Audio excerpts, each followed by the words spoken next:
오늘 이 시간에는 에베소서 1장 3절에서 10절까지의 말씀을 통하여서 이미 받은 은혜로 한 해를 마치다, 이미 받은 은혜로 한 해를 마치다 라는 제목으로 하나님의 말씀을 증거하도록 하겠습니다. 우리는 현재 한 해의 마지막 주일 앞에 서 있습니다. 한 해를 마무리한다라고 하는 그 시간과 생각과 그 환경은 우리의 발걸음을 자꾸 멈추게 하는 것 같습니다. 자꾸 뒤를 돌아보게 하죠. 올 한 해 동안 내가 어떻게 걸어왔는지, 어떠한 열매들을, 어떠한 삶의 결과물들을 가졌었는지, 뭐 잘못한 건 없는지, 실패하거나 넘어진 것은 없는지 우리는 자꾸 뒤를 돌아보게 되어지는 것이죠. 그런데 이렇게 한 해를 보내도 될까라고 하는 이런 후회라는 마음들이 강하게 밀려올 때에 이런 고민과 후회는 마냥 우리만 느끼는 것은 아니었습니다. 구약 성경의 전도서 기자는 전도서 1장 2절에 이렇게 자신의 한 해의 삶을 고백하고 있습니다.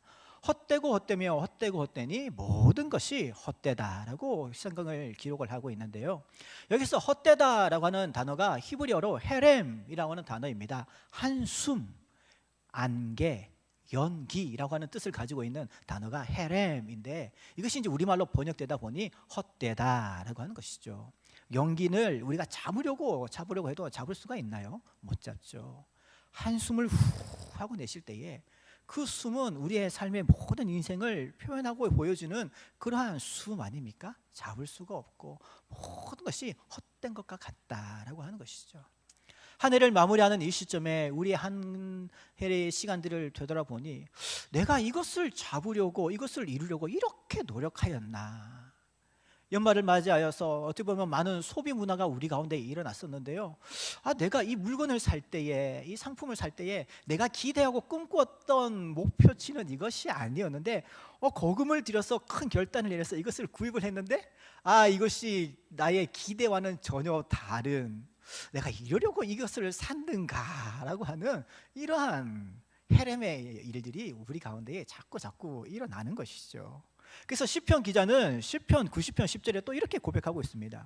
우리의 연수가 70이고 강건하면 80인데 그 연수와 자랑과 수고는 결국에는 다 수고와 슬픔뿐이다. 돌아보니 우리의 삶의 인생은 세상의 방식으로 돌아보니 헤렘과 같은 인생이 우리의 인생이다 라고 이렇게 기록을 하고 있는 것이죠. 연말이 되면 우리는 이러한 말씀들이 더욱더 실감이 되어지는 것입니다. 기쁨도 있지만 수고와 슬픔이 섞여 있었던 한 해였음을 우리는 모두가 인정할 수밖에 없는 것이죠. 그래서 연말은 단순히 감사의 시간이 아니라 허무와 두려움이 함께 찾아오는 시간이기도 한 것이다라는 겁니다. 문제는 이러한 마음으로 우리는 자연스럽게 한 가지 습관적인 질문을 던진다는 데에 있는 것이죠. 그래서 나는 잘 살았는가? 라고 하는 이 질문 말입니다. 우리는 한 해를 평가의 언어로 정리를 하려고 하는 습성이 있습니다. 성공과 실패, 잘한 일과 못한 일을 나누고 그 결과로 스스로를 판단하려고 하죠. 그리고 그 평가표를 들고 하나님 앞에 서려고 하는 우리들의 모습들이 여전히 있습니다. 그러나 오늘 우리가 읽었던 말씀은, 에베소서의 말씀은 연말에 우리가 던져야 할 질문은 그것이 아니다라고 이야기를 하고 있는 것이죠. 사도 바울은 성도들을 향해서 한 해를 평가하지를 않습니다. 그들의 행적을 점검하지도 않습니다. 대신 선포하고 선언하고 있는데 그 말씀이 3절에 이렇게 기록되어 있죠. 찬송하리로다. 하나님 곧 우리 주 예수 그리스도의 아버지께서 그리스도 안에서 하늘에 속한 모든 신령한 복을 우리에게 주셨다라고 선포를 하고 있는 것입니다. 이 말씀에서 중요한 것은 우리가 얼마만큼의 삶을 살았느냐가 아니라 우리가 이 한 해를 마감하는 시점에 어디에 서 있느냐라고 하는 그것을 묻고 있는 것입니다. 우리가 얼마나 이루었는가라고 하는 상태를 묻는 것이 아니라 지금 여러분들은 어디에 서 있습니까? 라고 하는 그 위치를 질문을 하고 있는 것이죠. 우리는 어떠한 성과를 내었는가가 아니라 성경은요, 우리가 지금 세상에 서 있는가 아니면 날 구원하신 예수님 안에 서 있는가를 한 해를 마감하는 이 시점에 우리에게 질문을 하고 있는 것이죠. 그리고 놀랍게도 예수님은 이미 그 은혜를 우리에게, 그 복을 우리에게 주셨다라는 과거형으로 기록하고 있다는 것입니다. 에베소서 1장은 구원을 세밀하게 나누어서 설명하지는 않습니다. 한 문장 안에 구원의 시작과 현재와 끝을 한 번에 보여주는 것이 에베소서 1장입니다. 마치 인생 전체를 하나님의 시선으로 보게 하는 것처럼 말이죠. 우리가 어디에서 선택되었고 지금 어떠한 은혜 안에 있으며 하나님께서 이 모든 것을 어디로 이끌고 계시는지를 한눈에 보여주는 성경이 에베소서 1장입니다. 2025년 마지막 주일, 하나님은 우리에게 이렇게 질문하십니다. 올해 내가 얼마나 잘하였느냐가 아니라 지금 여러분들은 너는 어디에 서 있느냐, 그리스도 안에 있느냐, 그리스도 밖에 있느냐라고 질문을 하시는 것이죠. 오늘 이 말씀은 한 해를 정리하러 이곳에 나온 우리를 평가의 자리가 아닌 은혜의 자리로 옮겨놓는 말씀이죠. 그리고 우리의 연말이 성공이냐 실패냐가 아니라 이미 우리에게 주어진 그 구원이라고 하는 그 크고 놀라운 은혜 안에서 다시 정리할 수 있기를 보게 하는 것입니다. 오늘 우리가 이 에베소서 1장의 말씀을 통하여서 우리 한 해의 끝을 구원의 파노라마를 통하여서 함께 살펴보도록 하겠습니다. 첫 번째로 오늘 말씀은 모든 신령한 모든 복은 그리스도 안에서 온다라고 말씀을 하고 있습니다. 사도 바울은 오늘 본문에서 한 가지 표현을 반복적으로 사용을 하고 있습니다. 3절에서부터 10절까지 보면은 그리스도 안에서, 사랑하는 자 안에서, 사랑 안에서라고 하는 이런 표현들을 자꾸 절절마다 표현을 하고 있는데요. 제가 늘 말씀을 드리지만 성경 안에서 동일한 똑같은 단어, 비슷한 의미의 단어나 문장이 반복적으로 사용되어지는 것을 중언체라고 말씀을 드렸었죠. 이 과거 시대에는 지금 현대 시대와 같이 이런 문법들이, 표현 방법들이 활성화되어져 있지를 않았습니다.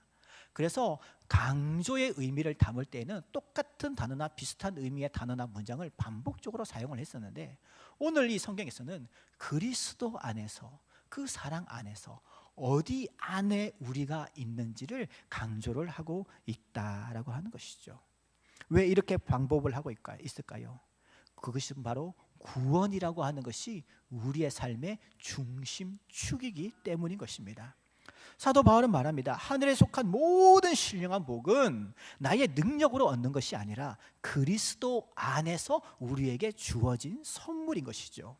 여기에 중요한 질문은 이것입니다. 우리는 보통 무엇을 받았습니까? 라는 것을 먼저 묻지만 사도 바울은 여러분들은 어디에 있습니까?를 묻고 있는 것이죠. 구원은 어떠한 복을 하나씩 획득해 가는 과정이 아닙니다. 죽음의 자리, 저주의 자리, 죄의 자리, 지옥에 던져질 수밖에 없는 자리에서 천국으로 가는, 구원으로 가는, 축복으로 가는 자리로 옮겨짐을 당한, 위치가 옮겨짐을 당한 은혜가 바로 구원 아닙니까? 이 사실을 잘 이해할 수 있게 되어지는 하나의 비유가 있다면 저는 결혼이라고 생각이 되어집니다. 성경에서 말하는 이러한 옮겨짐, 연합이라고도 할 수가 있는데요, 이것은 어떠한 친밀감이 아니라 성경에서는 법적이고 실제적인 결합을 의미할 때에 이러한 표현을 사용을 한다는 것이죠. 결혼이라고 하는 것은 사랑하는 남녀가 하나가 되어지는 것이죠. 더 이상 결혼이라고 하는 것을 통해서 두 사람이 독립된 존재로 취급받는 것이 아닙니다. 한 사람이 가지고 있는 것이 다른 사람의 것이 되어지는 것이 결혼인 것이죠. 한 사람이 가지고 있는 재산도 공유가 되어지는 것입니다. 동시에 한 사람이 가지고 있는 빚도 공유가 되어지는 것, 이것이 결혼 아닙니까? 가난한 사람이 부유한 사람과 결혼하면은 그의 재산은 노력에 의해서 얻는 것이 아니죠. 어떠한 개인의 자격을 증명받음으로 인해서 얻어지는 것이 아닙니다. 그 결혼이라고 하는 연합이라고 하는 그것을 통하여서 하나가 되었기 때문에 그 속에 들어갔기 때문에 주어지는 것이죠.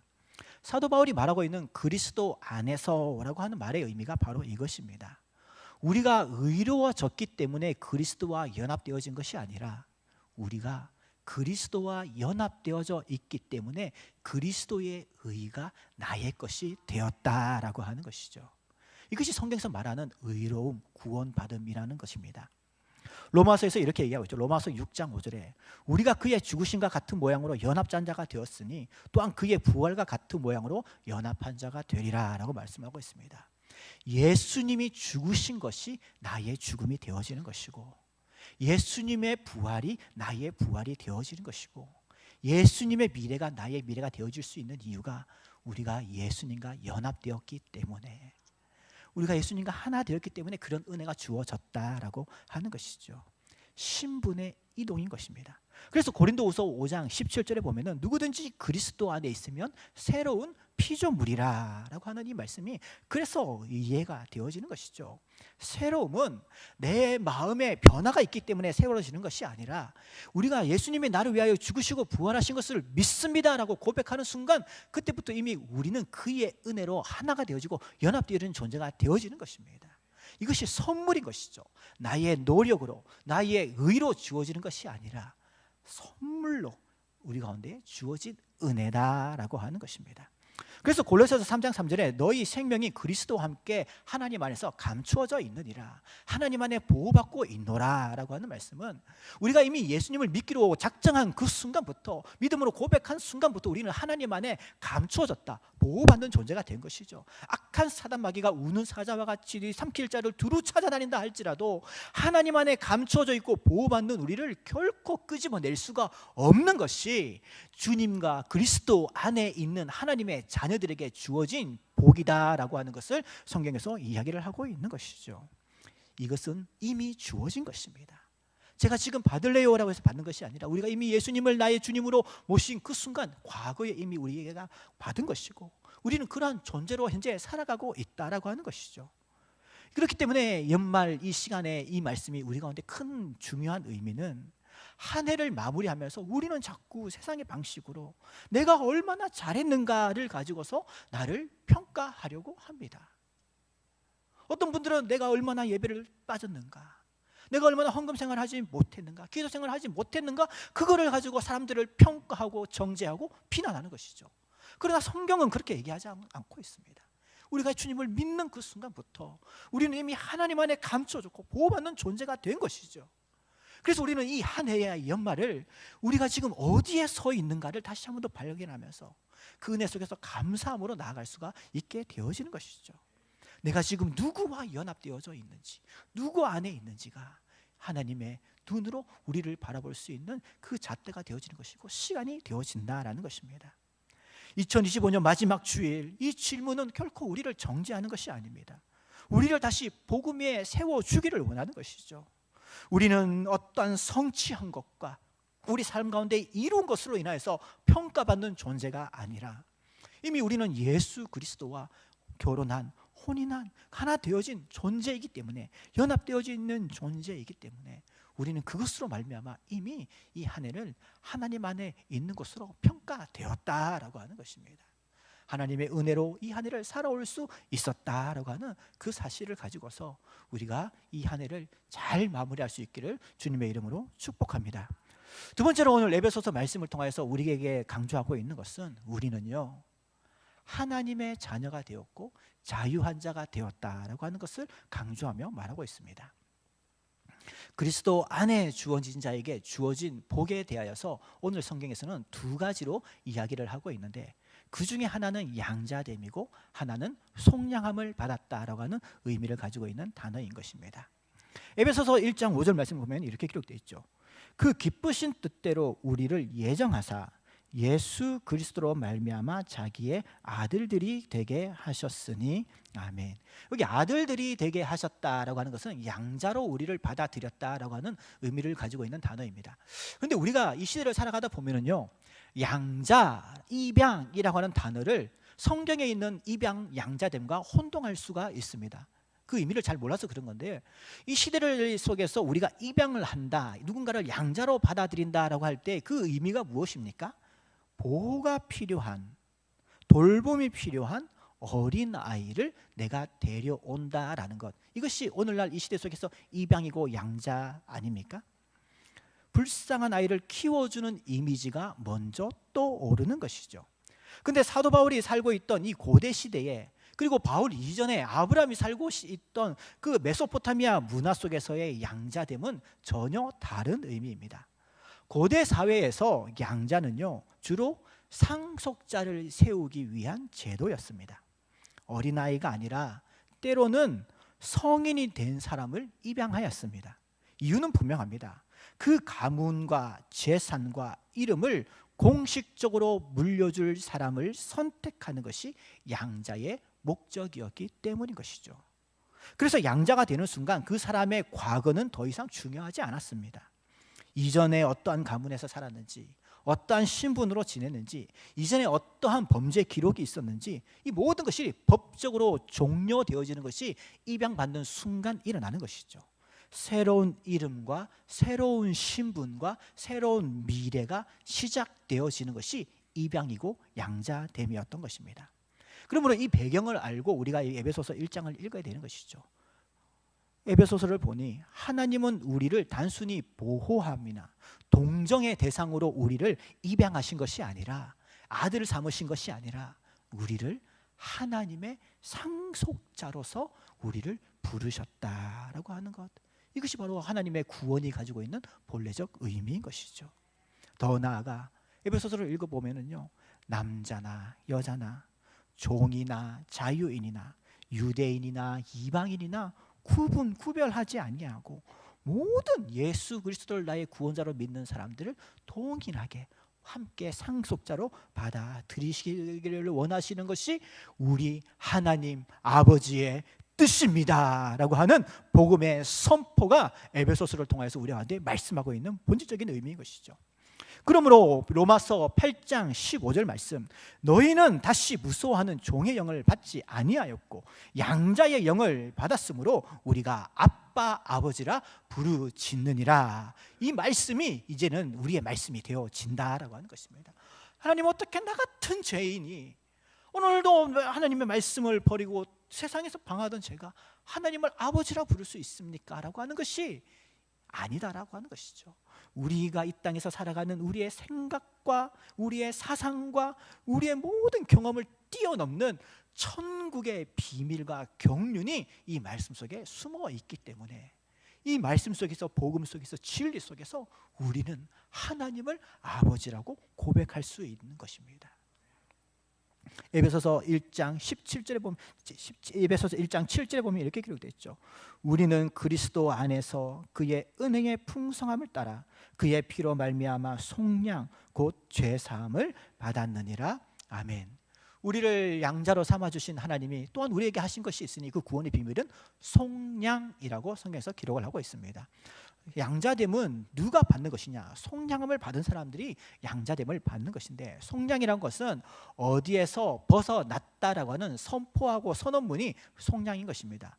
원래 이 시대에 속량이라고 하는 것은 노예를 값을 주고 사서 자유를 줄 때에 그 값을 속량이라고 이야기를 하는 것이죠.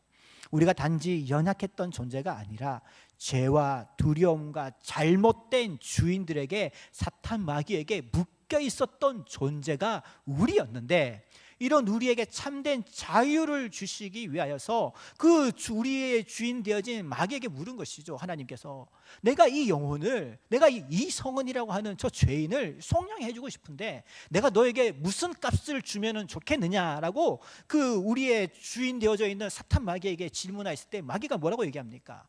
당신의 하나밖에 없는 아들 예수, 그의 목숨을 바쳐라 라는 것이 요구 아닙니까? 그런 말도 안 되는 요구에 하나님께서는 응답하시는 것이죠. 하나밖에 없는 아들 예수 그리스도를 하늘 영광 보좌 안전한 그곳에서 닦고 다니는 이 땅에 보내셔서 죄 많은, 허물 많은, 너무나도 연약하고 부족한 우리를 위하여서 목숨을 버리신 것, 그것이 속량입니다. 속량. 우리가 그 은혜로 그 은혜로, 그 핏값으로 우리가 속량함을 받아서 그것을 믿는 자에게 하나님은 그래, 너에게는 예수의 핏뿌림이 있구나. 그러므로 너는 나의 상속자이다, 나의 아들이다, 나의 딸이다 라고 하는 이런 법적인 선포가 일어날 수 있게 되었다라고 하는 것입니다. 그러면 이제는 우리의 주인이 바뀌게 되어지는 것이죠. 죄의 종노릇하던 우리가 이제는 하나님을 주인으로 섬기며 살아갈 수 있는 거룩한 하나님의 자녀가 되었다라고 하는 것입니다. 갈라디아서 4장 8절 말씀에 너희가 알지 못하던 때에는 본질상 하나님이 아는 자들의 종노릇을 하였더니, 고린도전서 6장 20절에 너희는 값으로 산 것이 되었도다, 예수의 핏값으로 말이죠. 그러므로 양자됨과 속량은 서로 분리되어지는 단어가 아닙니다. 우리는 노예에서 풀려난 자유인이 된 것뿐만 아니라 하늘 아버지의 상속자가 된 것입니다.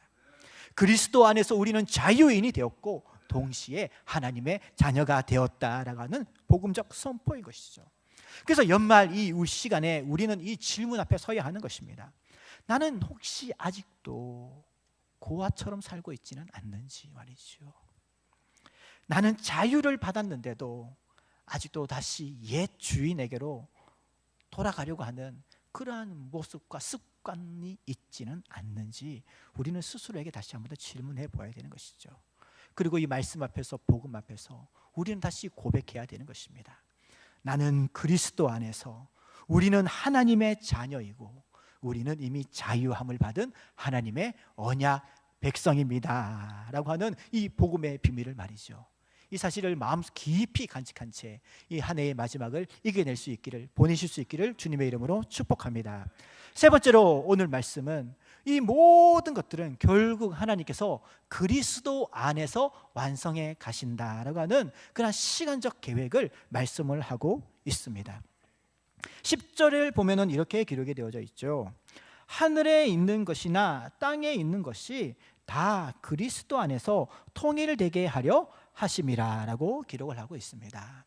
우리는 시간이라고 하는, 날이라고 하는 그 틀 속에서 살아가다 보니 한 해의 마지막 달, 마지막 날을 아주 의미 있게 중요하게 생각을 합니다마는 모든 시간의 처음이 되시고 마지막이 되시고 알파와 오메가가 되시는 하나님에게 있어서는 이 시간이라고 하는 것에 하나님을 가둘 수는 없는 것입니다. 하나님의 그 오묘한 시간이 있거든요. 그 하나님의 그 놀라운 시간은 2025년 12월 31일로 끝나는 것이 아닙니다. 하나님의 그 시간은 하나님의 복음이 온 열방 가운데 선포되었을 때에 그날과 그 시는 오직 하나님만 아는 것이고, 그때가 되면은 우리를 위하여 십자가에 죽으시고 부활하시고 지금도 하늘로 보좌 위에 올라가셔서 우리를 위하여 기도하고 계시고 우리가 거할 그 집을 짓고 계시는 주님께서 천군 천사들과 먼저 저 천국에 입성한 믿음의 선배들과 함께 이 땅에 재림하시는 그때가 되면은, 그때가 이제 마지막이 되어지는 것인데 하나님의 시간은 그것에 맞춰져 있는 것이죠. 그러므로 우리는 그 시간들을 향해서 나아가는 하나의 중간 지점에 서 있을 뿐인 것이지 그 끝점에 서 있는 것이 우리가 아니다라고 하는 것이 하나님의 시간표다라고 하는 것입니다. 그런 점에서 로마서 8장 22절에 보면은 피조물이 이제까지 다 함께 탄식하며 고통을 겪는 것을 우리가 아느니라라고 이야기를 하고 있는데, 그 하나님의 그 놀라운 그 시간 계획 속에서 살아가는 우리들의 삶은 고통이 언제나 있다라고 하는 것입니다. 근데 여기서 로마서에서 말씀하고 있는 고통은 다른 우리가 생각하는 그런 고통이 아닙니다. 일반적으로 우리는 고통을 싫어하지요. 연로하신 분들, 또한 병원에 입원하신 분들이 왜 고통하고 있습니까? 이 병으로 인하여서 통증이 오고, 또 어떤 분들은 이 고통 끝에 다시 가족을 만나는 것이 아닌 가족과 이별해야 될 죽음이 기다리고 있는 고통이기 때문에 두려워하는 것 아닙니까? 우리의 가정이 무너졌을 때에 이 고통 끝에 가족들이 다 뿔뿔이 흩어질 것을 두려워하기 때문에 그 고통이 힘든 것 아닙니까? 회사 생활이 고통스러운 이유가 언제 어느 순간 이 자리를 내가 빼앗길 줄 모르고 내가 투자한 것이 언제 사라질 줄 모르고 하는 그런 고통들이 우리를 두렵게 하는 것이죠. 그런데 로마서에서 말씀하고 있는 고통은 다른 의미의 고통입니다. 임산부가 그 태에 생명을 품고서 10달 동안 지내는 고통은 다른 고통이죠. 그 시간과 때가 차게 되면은 그 고통 끝에는, 마지막 통증 끝에는 생명이 기다리고 있습니다. 성경에서 로마서에서 말씀하고 있는 고통은 해산의 고통을 이야기하고 있는 것이죠. 하나님의 백성들, 그리스도와 연합한 백성들, 하나님의 양자됨을 받은 백성들, 속량함을 받은 백성들은 이 땅을 살아가는 가운데에 겪는 고통은 바로 해산을 앞둔 산모의 고통과 같은 것이다 라고 이야기를 하고 있는 것입니다. 하나님의 그 경륜의 때가 다 차게 되었을 때에는, 이제는 만약에 이제 우리의 일생에서의 삶이 끝이 나게 된다면은 우리의 목적지는 이제 천국이 되는 것 아닌가요? 그런데 저 천국은요, 슬픔도 없죠, 눈물도 없죠, 고통도 없죠, 근심도 없죠, 죽음도 없는 천국인 것이죠. 그곳을 향해서 나아가는 곳까지는 그곳에서 그런 은혜가 있는 것이죠. 또한 이 땅을 살아가면서도 우리가 마음에 품고 있는 태신자들이 있을 수도 있습니다. 남편들이 있을 수도 있습니다. 잃어버린 영혼들이 있을 수도 있습니다. 그분들을 위하여서 고통하고 기다리고 하는 고통이, 그 고통 끝에는 죽음이 기다리고 있는 것이 아니라 생명이 기다리고 있는 고통이다라고 하는 것이죠. 집을 지을 때에 그 공사장에서 일하시는 분들이 얼마나 많은 먼지를 마십니까? 얼마나 많은 위험 요소들이 있습니까? 그러나 그 건물을 향한 완벽한 설계도가 있고 그 건물을 짓기 위한 완전한 안전한 기초가 세워져 있다면은, 비록 그곳에서 집을 짓는 동안에는 여러 가지 먼지와 우리의 삶을 고통스럽게 하는 어려움들이 있겠지만 결국에는 그 집은 완공되어지게 될 수밖에 없는 것이죠. 우리 그리스도인들의 성도들의 삶이 그러하다라고 하는 것입니다. 그러므로 한 해를 마무리하는 이 시점에서 우리는요, 세상의 방식으로 나를 평가해서는 안 되는 것이죠. 올 한 해 동안 나에게 있었던 실패들, 성공들을 가지고서 우리에게 계산표를 다는 게 아닙니다. 나는 이미 하나님의 자녀입니다. 여러분은 이미 하나님의 구원받은 백성입니다. 우리는 그 하나님의 그 놀라운 계획 속에 한 점을 그저 지나가고 있을 뿐입니다. 이 시간 속에서 하나님께서 우리 가운데 허락하신 이 축복을 바라보면서 믿음으로 이 길을 인내하며 지속적으로 함께 걸어갑시다. 이것이 에베소서를 통하여서 이 한 해의 마지막 시점을 지나가고 있는 우리 성도님들을 향한 하나님의 말씀인 줄 믿습니다. 말씀을 마무리하겠습니다. 사랑하는 성도님 여러분, 한 해의 끝에서 우리는 자연스럽게 우리의 삶을 평가하려고 합니다. 잘한 일과 잘못한 일을 나누고 성공과 실패를 구분하고, 그래서 내 인생은 어떻게 살았는가라고 하는 모습을 물으려고 합니다. 그러나 에베소서 1장은 우리에게 전혀 다른 그림 하나를 보여주는 것이죠. 하나님은 우리의 한 해를 점수로 평가하지 않으십니다. 하나님은 우리를 그리스도 안에 있는 사람으로 바라보시는 것입니다. 우리의 성취에 의해서 평가하는 것이 아니라 그리스도와 연합된 인생이라고 하는 그 사실로 우리를 바라보시는 것이고, 우리는 하나님의 자녀다라고 하는 것, 하나님의 상속자라고 하는 것, 우리는 예수의 피로 속량함을 받은 하나님의 백성이라고 하는 것, 그리고 우리에게 허락되어진 그 길의 여정을 걸어가는 하나님의 거룩한 자녀이고 일꾼이라고 하는 그 사실로 우리를 바라보고 계신다라고 하는 것입니다. 그래서 우리는 이렇게 고백할 수 있는 것이죠. 하나님, 저는 아직도 부족합니다. 그럼에도 불구하고 하나님은 여전히 저를 버리지 않으셨음을 믿습니다 라고요. 하나님, 저는 아직 완성되지 않았습니다. 그러나 저의 방향은 언제나 주님 안에 있음을 고백합니다. 사랑하는 성도 여러분, 이제 우리는 새해를 향하여서 이제 걸어가게 됩니다. 더 잘 살겠다는 다짐보다도 먼저 이미 우리가 은혜 안에 있다라고 하는 그 사실을 붙들고 걸어가십시오. 하나님은 그리스도 안에서 시작하신 일을 반드시 그리스도 안에서 완성하실 것입니다. 이 확신이 우리의 연말을 평안으로 인도하여 주실 것이고, 다가올 새해도 담대하게 살아갈 수 있도록 도와주실 것입니다. 믿음으로 승리하시는 우리 모든 비전왕석교회 성도님들 되시기를 주님의 이름으로 축복합니다. 말씀을 생각하시면서 우리 함께 기도하며 나아가실 때, 주님,